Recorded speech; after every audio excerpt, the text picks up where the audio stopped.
Здравствуйте. На телеканале «Новый век» программа «Вызов 112» в студии Эльвира Фазлиева. И сегодня мы расскажем, как инвалида по зрению заподозрили в поджоге своей жены. Ожог на площади 60% от поверхности тела. Ожог верхних дыхательных путей. Женщина скончалась минувшей ночью в РКБ. Покажем, как и почему грузовик припечатал легковушку к столбу. Одно, то другое говорит. То я летел со скоростью 120 километров. Она, может быть, 120 побежит только с Услонской горы. Пострадала водитель «Лады». И как, согласно уголовному делу, начальник Казанского исправительного центра использовал заключенных. Предложил собирать пазлы. Нужно было собрать 10 тысяч штук. Это и не только. Прямо сейчас.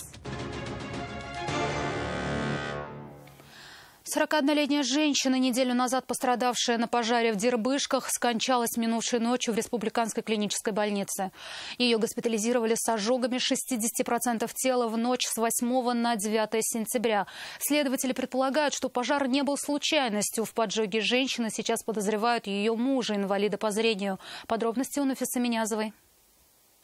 Сегодня о той самой роковой ночи здесь напоминают разбитые расплавленные окна, запах гари и копоть. Тогда здесь вовсю полыхало пламя. Двухкомнатная квартира сгорела практически полностью. Если местные жители считали своего соседа героем, который вынес свою супругу из полыхающего здания, то сейчас, видимо, они поменяют о нем свое мнение. Следователи выяснили, что супруги той ночью выпивали на этой почве и поругались. По словам соседей, 40-летний мужчина, инвалид второй группы, был обижен на свою жену за то, что ее уволили с работы и денег в семье стало мало. По материалам дела, когда новая ссора наложилась на старые обиды, мужчина облил спящую супругу спиртными напитками, что остались после застолья, и поджег. Когда все начало полыхать, тревогу забили соседи и вызвали экстренные службы. Кто-то уже спасал, мы ушли, все тело лежало. Потом приехал же скоро. 41-летнюю женщину госпитализировали в Республиканскую клиническую больницу. Ожог на площади 60% от поверхности тела. Ожог верхних дыхательных путей. Была госпитализирована в отделении реанимации и интенсивной терапии номер 1, где проводилась поликомпонентная интенсивная противошоковая терапия. Но, к сожалению, травмы оказались несовместимыми с жизнью. Несмотря на все усилия врачей, спустя 6 дней женщина скончалась в больнице.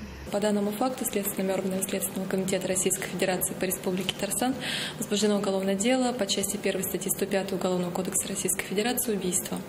В ходе грамотно спланированных следственных действий оперативно-розыскных мероприятий по подозрению в совершении данного преступления был задержан 40-летний супруг женщины. Мужчина не признает, что облил супругу алкоголем, и утверждает, что и поджигать не хотел. В самое ближайшее время следствие намерено обратиться в суд для избрания подозреваемому меры пресечения. Нафиса Минязова, Константин Бушуев, «Вызов 112».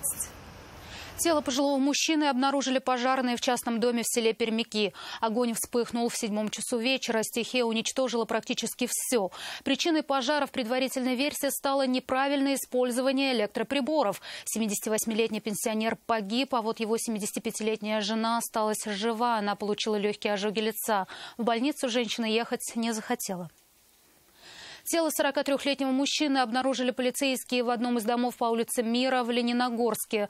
На его груди было несколько колото-резанных ранений. В тот же день по подозрению в убийстве задержали его 46-летнюю супругу. Выяснилось, что они выпивали вместе, затем поругались, и женщина схватилась за нож. Ударив им несколько раз своего возлюбленного, она поняла, что мужчина больше не дышит, и решила скрыться.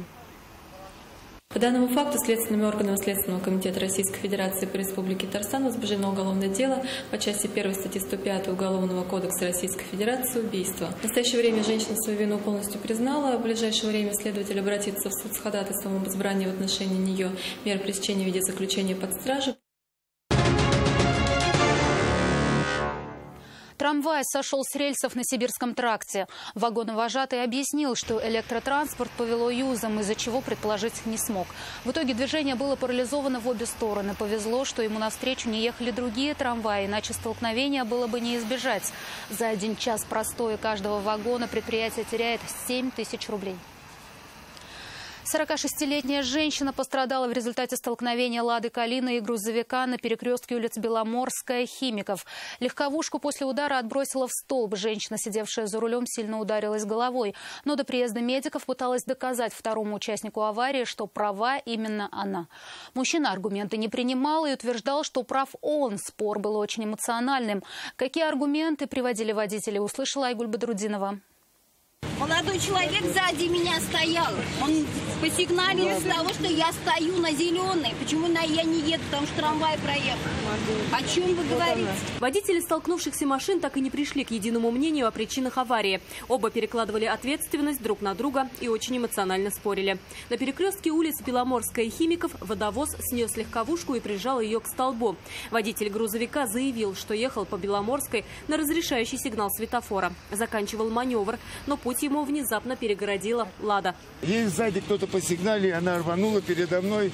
Я уже не знаю, куда ехать. Если бы я ехал на красный свет, я бы же ее на перекрестке прямо вот здесь в середине бы она и ударились бы. Но ее надо проверять на адекватность. Да. Почему не адекватность? Ну, потому что... Сначала то одно, то другое говорит. То ли шок восстанет, то что. То я летел со скоростью 120 километров. Она, может быть, 120 побежит только с Услонской горы. Да, и то не побежит. Женщина, сидевшая за рулем легковушки, говорит, что ехала по улице Химиков и, как того требует правила, остановилась на середине перекрестка, чтобы пропустить трамвай. Затем ей загорелся зеленый сигнал светофора. И сзади стали сигналить, не понимая, почему она не едет. И только после этого, рассказывает, она нажала на педаль газа, и через несколько метров ее снес грузовик. Я даже не предполагала, что он вылетит отсюда, потому что здесь машина стояла. Сзади меня, который молодой человек, оставил номер телефона, сказал, ну, я видел, как это происходило. Уехал, вот, номер телефона оставил. То есть как свидетель. У него красный, да, хотите сказать, был или нет? Не хочу сказать, у него красный горел. Я что, сумасшедший, его не пропускать, если он летит. Позже на место аварии приехали родственники женщины и убеждали ее поехать в больницу, так как она жаловалась на боли в голове. Кто-то говорит, поедете, сделайте снимок. Я здесь же, если что. Они сейчас будут оформлять. Но лучше сидите, если болит. У меня гематома, он вот этой дверцей ударился меня в голову. В итоге женщину госпитализировали, у нее диагностировали ушиб мягких тканей и подкожную гематому теменной области справа.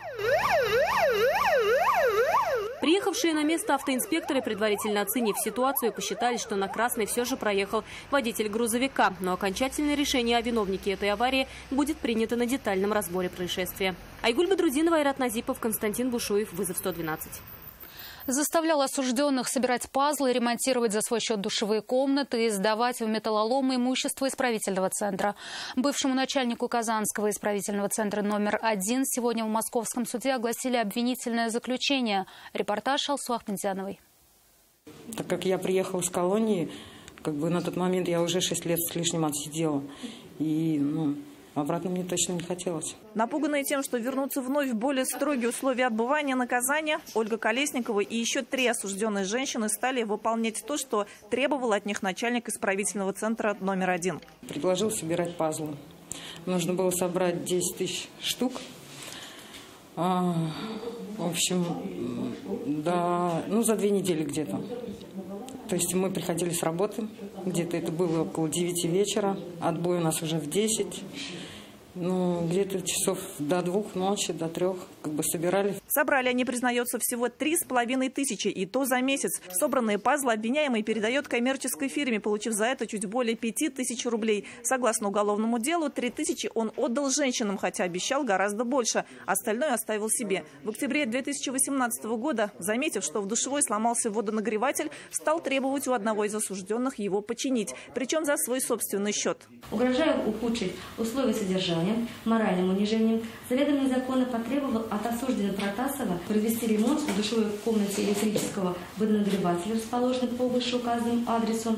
Об указанных законных требований Бареева Протасов сообщил своей жене Протасовой МН. Стимулировал проведение ремонтных работ обещанием ужесточить режим содержания, если работа не будет сделана. В итоге заключенный потратил на ремонт более 13 тысяч рублей. А в ноябре того же года, согласно уголовному делу, он опять же руками осужденных сдал на металлолом изделия, принадлежавшие службе исполнения наказаний. Получил за это 34 тысячи рублей, причинив ущерб почти в 180. Сегодня в Московском районном суде мужчине зачитали обвинительное заключение и перенесли процесс, так как не все потерпевшие свидетели явились в суд. Свою вину обвиняемый не признает. Сейчас он находится под подпиской о невыезде. Алсох Медянова, Нафиса Минязова, Константин Бушуев. Вызов 112. Это все, о чем мы успели вам рассказать. В студии была Эльвира Фазлиева. До встречи и не бросайте вызов судьбе. Вдруг она его примет.